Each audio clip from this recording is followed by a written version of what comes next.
Hello, and welcome to Kaiserredux, where we're playing as the United States of America, and there are 700 events. Another one. Another one.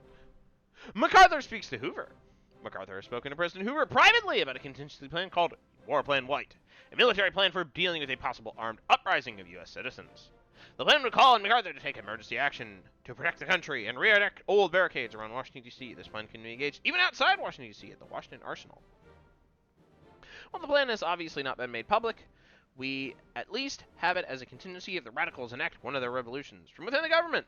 MacArthur went on to request permission to hold New Mexico, which has seen activity from both the Klan and Minutemen, but some of the cabinet are nervous about empowering MacArthur further, feeling he is abusing his authority. Denied, or grant support. Let's grant him support. The shipyard funding scheme. The Hawking Plan has led to two major shipbuilding companies vying for a federal contract, one in New York City and the other in Corpus Christi. Both would mean a large number of jobs for the area and would be a boon to our control over the region. The problem is the word of the contract has gotten out, and whichever city we don't choose will likely be enraged, giving strength to the AFP or SPA in the region. Contract in New York, or contract to Corpus Christi. So we have a contract to Corpus Christi.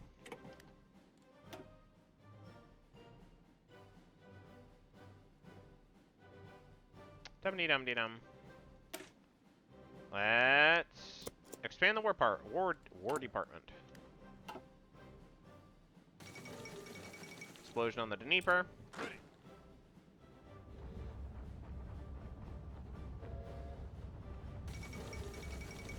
Another governor of Bohemia. Yeah, there's like a lot of content for countries in this mod that do not normally have content in Kaiserreich itself.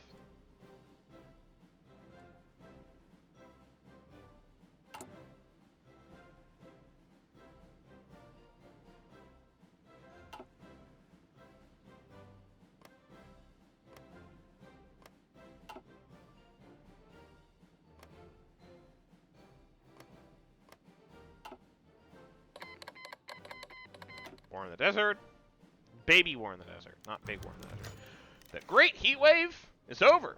People from Vancouver to Los Angeles to New York, Washington, D.C. let out a sigh of relief as the Great Heat Wave of 1936 has come to an end.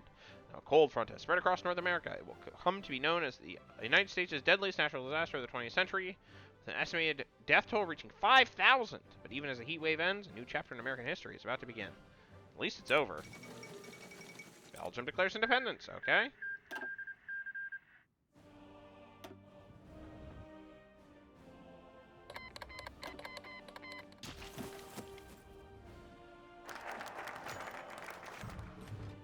Status of the U.S. Army. The defense of the United States has always been an uphill battle. Stretched thin against the vast breadth of the North American continent, the United States Army has had little chance to distinguish itself.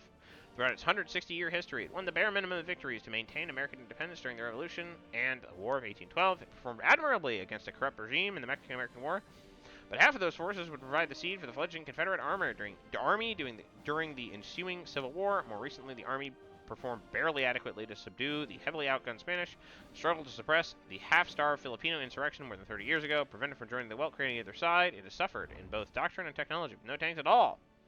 A small Air Corps subsidiary to the ground forces, with the hobbled line that was the British Empire in the northern frontier and a syndicalist stronghold post to the south, the U.S. Army must be asked to defend the Republic from enemies within and without, and few agree they are up to the task. They'll have to suffice. Congress of RL.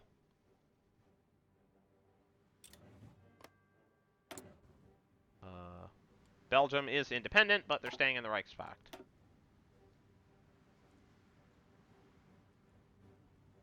Navy is somewhere here. Let me find it. There it is. Campaigning hardens militia lines. The campaigning between the Huey Longs, AFP, SPA, and ODP has grown so volatile that none apparently dare to campaign in the strongholds of the others. AFP militia Minutemen have begun actively patrolling the borders of hostile states with the collaboration of governors in order to dissuade them from attacking, with the ODP and the SPA returning the favor. This is virtually the end of New Party's militias operating from the shadows, with them no longer being afraid to behave as a military force. Wood and some of our own officers aiding in their training, organization, and patrolling, making them into a more cohesive force. War may be coming. Gee, you think?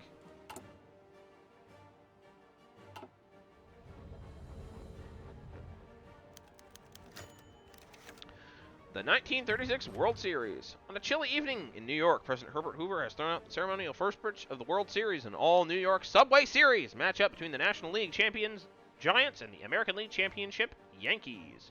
With the series looks to be a competitive one, the Yankees are still favored to win, as the Yankees' old core of Lou Gehrig and Tony Lazzeri has been supplemented by rookie sensation Joe DiMaggio and pitching legend Lefty Gomez. The Giants are no pushover, however, having stars in the home run king Mel Ott and ace pitcher Carl Hubble. Due to the deteriorating political and economic situation, Americans have turned to baseball as one of the few things that can still bring people of all creeds together as one. At least for a few hours, America can feel normal once more. Play ball!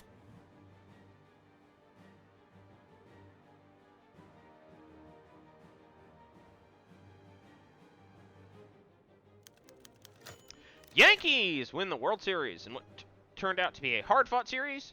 New York Yankees have defeated the Giants 4-2 to earn their 5th championship. Many point to the turning point is being the Yankees rookie Joe DiMaggio made a tremendous catch 490 feet out from home plate, running up the steps to the clubhouse for the final out and receiving a salute from the President Hoover himself. Despite the game being decided by that point, his effort is to be commended. However, now that the World Series is over, many Americans are beginning to become increasingly divided as the election draws nearer and campaigning grows fiercer. Congratulations, Yankees.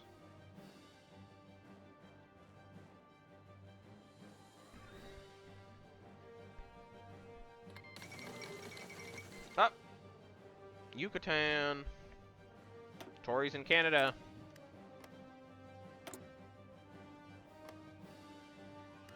Oh, it's Garza.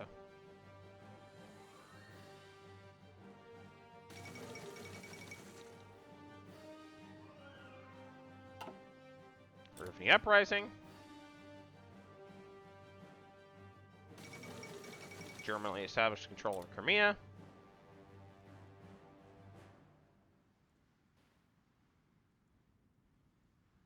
Oh, Yucatan's doing good for now. Status of the U.S. Navy. The United States Navy, long the darling child of American defense establishment, has been a strong force in global maritime affairs for nearly 50 years. A rival even to the vaunted Kaiserreich Marine, and Royal Navy at their height in the Weltkrieg has defended America's shores. And Sally's force has spread stability and democracy for nigh on 160 years. From John Paul Jones's raid on the British mainland to the Battle of Manila Bay, the Navy has provided the security needed by the Republic from those that would infringe upon our independence from beyond the seas. All is not well in the modern day, however. The Navy ships are old. Their flagships, Weltkrieg-era dreadnoughts, even as Germany and the Syndicalists engage in a new naval arms race, and the tattered remnants of the Royal Navy lick their wounds. New carriers have been commissioned, but they're nowhere near ready to take on the Imperial Japanese fleet. The Marine Corps fares better, hardened as they are by constant action in the tropical locals, but they are small, only a few regiments strong, and powerless to affect the increasing tension at home from the far-flung island bases. The Honor Guard in Washington, D.C. look increasingly powerless as violence in the nation's capital increases. Our white ships might dominate the waves. Many question whether it will be enough to face the gathering storm on the horizon. Semper Fortis? Alright, and that's all the national foci we have until the election. Radio?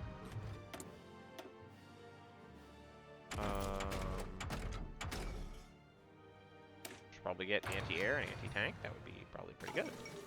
Mustafa Kemal seizes power. Syndicalism in Burma.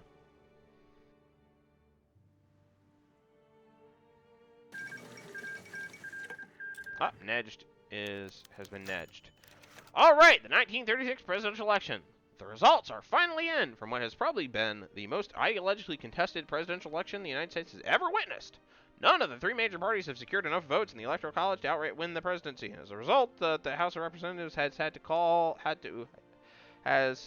to vote on the winner of the election. While many are expecting the so-called quote-unquote mainstream parties to back one another, the old Democrats are attempting to court conservatives. While the SPA demands progressives back them be held responsible for a quote-unquote reactionary victory. Meanwhile, Long has seemingly attempted to cut a deal with every representative's arm's reach, especially the Progressive Party, the left wing of the GOP, and more populist Democrats. This is probably not going to be the end of our problems, but for the time being, the victory goes to... I'm going to select that cigar-chomping racist, William H. Murray.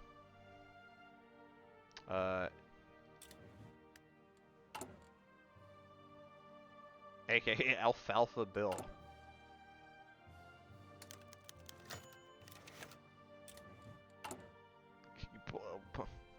Give him a more normal appearance. Anyways. Well, you must wait until he's inaugurated. SPA, contest election results. Members of the Socialist Party of America have refused to accept the results of our free and fair election, claiming that the House of Representatives system subverted the will of the majority. Bill Haywood has said as much and called for the whole of Congress. Called the whole of Congress reactionary for this injustice. Independent newspapers from inside the SPA have reported the AFL is beginning to show cracks in their solidarity with Haywood. Damn Haywood!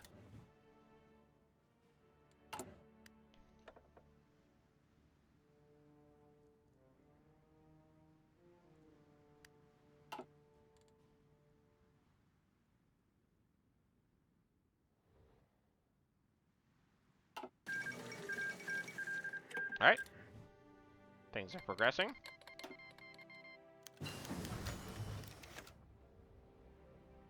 Long proclaims defense of Americanism. Long has announced that while the AFP lost the election, the old Democrats cannot expect to get their agenda through Congress without his support, and proclaims that he will vote in favor of those policies, quote-unquote, the American people, that favor the quote-unquote American people against those that don't. It's clear that he wishes to become a kingmaker. Ha ha ha. Because he's a kingfish. Anyways, in our divided Congress, and views the election of an anti-establishment party as his opening. The old Democrats fervently hate Long for his opposition to old money and his look battle for power with the Klan, despite him attempting to keep this quiet. Just bastard. No pronunciation of any kind. Why would you need pronunciation?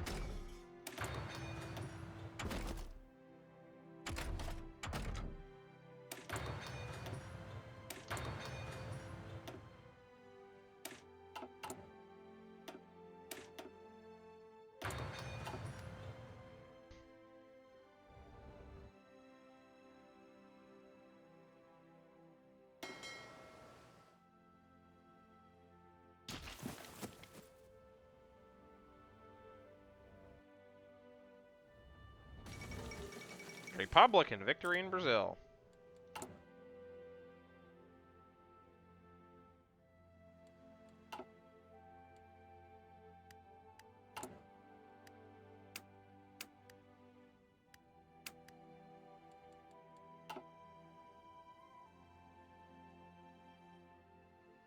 Just moving right along. Toodaloo, toodaloo, toodaloo. Footloose and fancy free. Alright. Costa Rica requests our assistance. Disaster has struck the otherwise quiet little nation of Costa Rica when the ZKG, Central Amerikanische Kaffee Gesellschaft, crashed hard in the Berlin Stock Exchange just a few weeks earlier. Okay, I think it's been a little longer than that, but that's fine. Dragging the nation into a hole out of which it would be unable to recover on its own. To save them from collapse, the small nation has requested us a loan to bail out the ZKG, offer them assistance. We have more important matters to attend to. Sure, you can have assistance.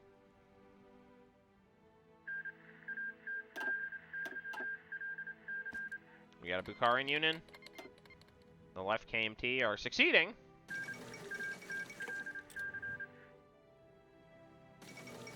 Crimea secures independence. Oh, okay.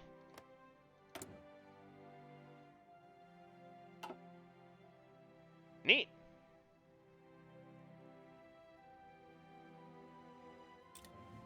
Man, it's just like a lot of tiny nations. The Russian Liberation Committee. Okay. Look at all this. Anyways. It's Bakhmut. we all know the name of that place now.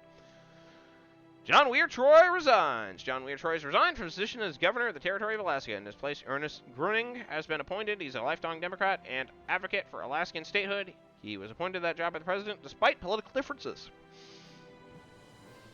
Many think that Gruning was appointed to this job due to his work in the island territories, while others think that it is a political move that has more sinister undertones. But in all, there's little talk. It seems that all of America has forgotten about Alaska, something Gruning seeks to fix. I wonder what Gruning has in store.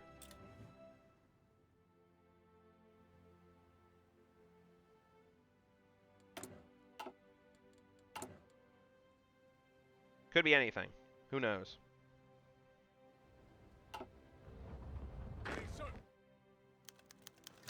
Gruning's speech. Gruning today has made a speech in passionate favor of Alaskan statehood. In his speech, he compared the people of Alaska to the people of America under British rule and called for Alaska to be free and equal to the rest of America. His speech, though, has mostly fallen on deaf ears, as most of America has bigger concerns to deal with. Sorry, Alaska, we have bigger things to deal with.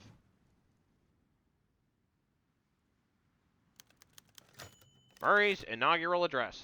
This country's social problems have forced America to turn to radical solutions. The two-party system has broken down, and William H. Murray is being sworn in as the 31st President of the United States, with John E. Rankin being sworn in as the Vice President, with the support of the conservative Democrats and the quote-unquote right-wing fringe of the Republican Party, giving them just enough support to take Congress. In a stirring speech in Washington, D.C., Murray is pledged to defend the interests of the American people and to destroy those who would threaten him. Naturally, this has outraged the SPA and the ODP's slim coalition in Congress. It means that it may find it challenging to pass meaningful legislation, especially in the Senate, where an assortment of Democratic, Republican, and Progressive, and of course SPA senators have promised to filibuster any law they see as detrimental to America. God bless America. Activates mission. Act quickly. Now the election over. You need to do something. Do some stuff.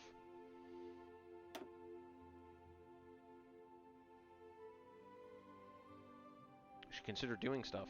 Anyways.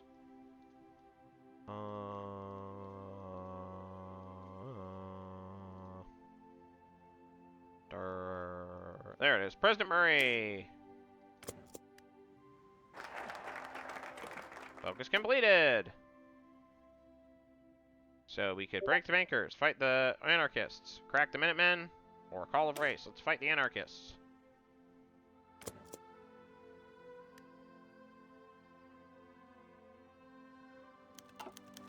Haywood and Long reinforce militias. In response to Murray's inauguration, both Bill Haywood and Huey Long have doubled down on reinforcing their respective militias, seemingly dropping any pretense of not officially being their leaders, condemning Murray as a threat to democracy. Long demands he stay clear of AFP territory, while Haywood all but promises future conflict.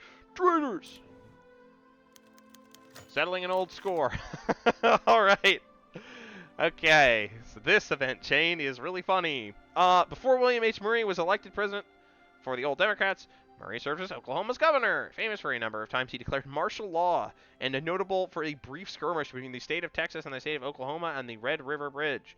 Now that Murray has been elected president, he can use his executive power to settle the score once and for all. However, that would anger the Texas government. Steam alert. Get out of here. Texas government in the process. I'm not that damn petty. I am that damn petty. The Red River Bridge is Oklahoman! Give us back our bridge. I'm so mad about this. Aww. A demand to Governor Allred, President Murray. A society uses new executive power to settle an old school Texas government, officially recognizing the Red River Bride. You mean bridge? As part of the state of Oklahoma, while a minor change in borders, Governor Allred is a firm critic and opponent of Murray. You can always take a page out of the president's own handbook to resist the old Democrat forces. Very well stepped back, not a chance.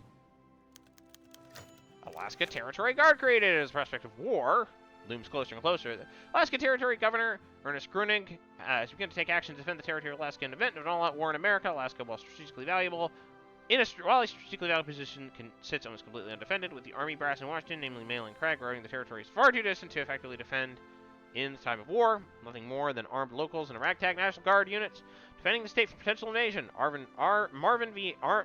Marston submitted a plan to Gruning, proposing use the local population to defend the state from incursions, either from the nearby Kingdom of Canada or the Empire of Japan across the sea. Gruning himself has begun setting up the guard with Marvin Marston, and as the federal government gears up to defend the territory in time of war, Lieutenant General Simon Bolivar Buckner Jr. has been assigned to oversee and assist the ATG with defensive preparations. Let's hope this isn't necessary. Stares directly at camera.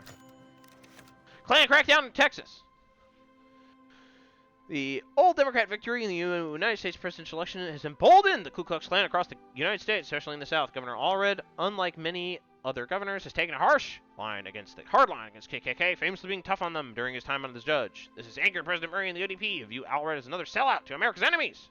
President Murray could take the time to act in the Texas situation, or leave the state alone for the time being. Give Allred a strongly worded letter, or tell that son of a bitch to quit it.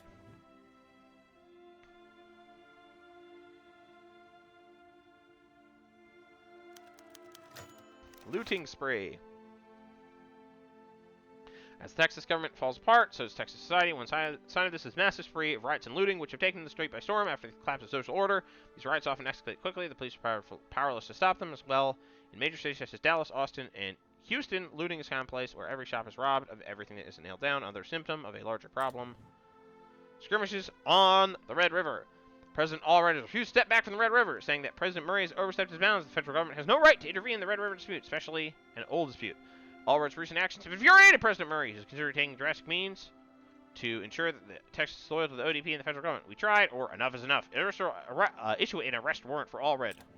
All right. Things are working great. It has been 15 days, and you are already starting a civil war. Great. Love it. Horrific acts of violence in Texas. With the local police powerless to enforce laws in Texas, capitalized for some reason, many criminals normally kept at bay has come out in full force, not just standard robbers and drunks. Killers were locked away for years, only be freed after various prison riots. Again, capitalized for some reason. Not a sick individual struck again, killing at the Hartston, Kent, without anyone to stop them and enforce the law of the land. My God! 20 manpower. Allred defies the president. The recent arrest warrant issued for Governor Allred by President Murray has been unilaterally defied by the state of Texas, who declares the warrant invalid and illegal. It calls Murray an aspiring dictator. This has infuriated President Murray, who sees this as none other than an act of rebellion, is considering sending in the army to enforce the warrant and bring Texas back into the fold. Whatever happened to states' rights? Yeah, of course, it's like kind of ironic, because Murray's like a Confederate guy. All right. Normal and cool. The Army invades Texas. The recent defiance of the Texas legislature caused Murray to declare Texas an area in active rebellion and sent the Army into the state to enforce the arrest warrant on Allred's head. This is almost universally seen as an illegal act, and many of the soldiers tasked with the invasion have flat out refused to follow the order. As well, the Texas National Guard refused to step back, leaving the looming possibility that Texas could be turned into an active war zone. Murray's grip in America is increasingly fragile. The crisis in Texas just seems to be another precursor to civil war. Murray displaces Allred, or the armed mutinies. The National Guard fends off the ODP. There are mutinies. The National Guard fends off the ODP. Oil fields burn. Horror in the Texas oil industry. It's operated as oil wells. Again, capitalized for some reason. Woke up to their rigs burned. This has crippled the oil industry in Texas, but has left oil rigs operated by Texaco completely unharmed. Clearly an act of corporate sabotage. A new hope for Alaska. Gruning's rallies for statehood so far gone on deaf ears, with Washington and with the situation in the mainland deteriorating. Several members of the Alaska Territory Guard have begun voicing their concerns. The federal government, as it stands, can barely defend itself against the radicals surrounding them on all sides, let alone be tasked to defend with large barren ice capes in Alaska. With that in mind, anonymous officers within the ATG have submitted to the Territory Governor Gruning's desk Operation Polar Bear, which would see Alaska proclaim itself as an independent nation, completely separate from the federal government and radicals such as Haywood and Murray. This proposal, while radical, has gained traction with Gruning in secret, and he begins to regard Alaska's best chance of true self-government with simply abandoning and collapsing the United States and forming their own sovereign nation. As Gruning ponders, and as supporters for complete Alaskan independence grows, where will Alaska's loyalty lie? What has America ever done for us? We are loyal to America now and forever. What has America ever done for us? A lot of people are saying.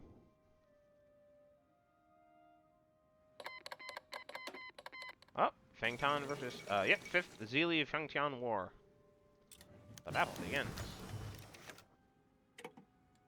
Support for Texan independence grows. The chaos of Murray's failed invasion and pacification has caused no shortage of backlash in the state of Texas. Nearly everyone in the state views this as an unjust trampling of Texan rights. It's an illegal invasion. The minds of the citizens of the state of Texas, such brazen defiance and the rights of the state will not stand. This has led to many pro-secessionist movements taking place, with movements supporting the idea that Texas should leave the Union once more and forge its own path as an independent nation. While the idea of Texas going out alone seemed silly 20 years ago, the disillusionment that many Texans feel with the federal government and with the entire United States caused many Texans to support leaving once more. While support now is not enough to cause concern, it is a worrying sign of things to come. Worrying. Yeah, indeed.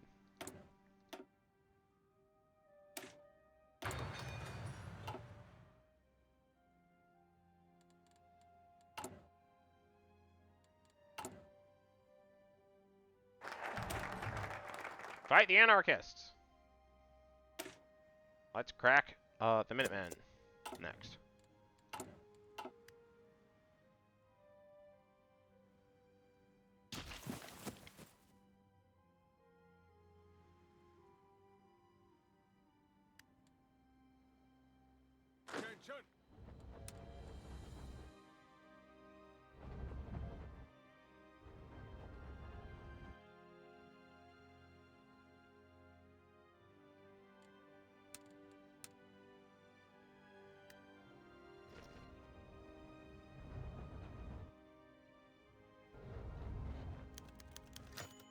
Hitting Long.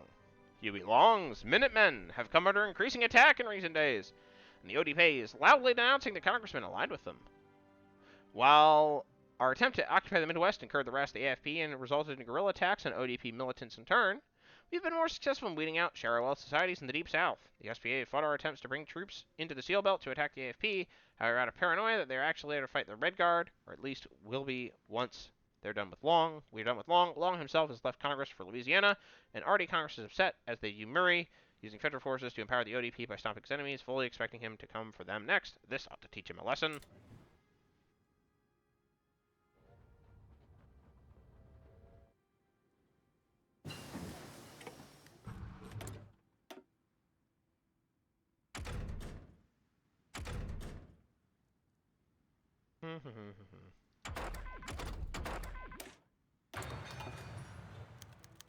Congress protests. Congress is openly protesting our most recent executive, accusing Murray of being an extremist demagogue. No, really? Already, the AFP and SPA are mobilizing against us, and the establishment, capitalized for some reason, appears to be making negotiations with the military to restrain Murray. It appears as though we are being literally forced from office in a short time, although our executive acts have made us even more popular among those who lean towards us. Traitors! Exclamation point. Conscription crisis in Quebec. Love to see it.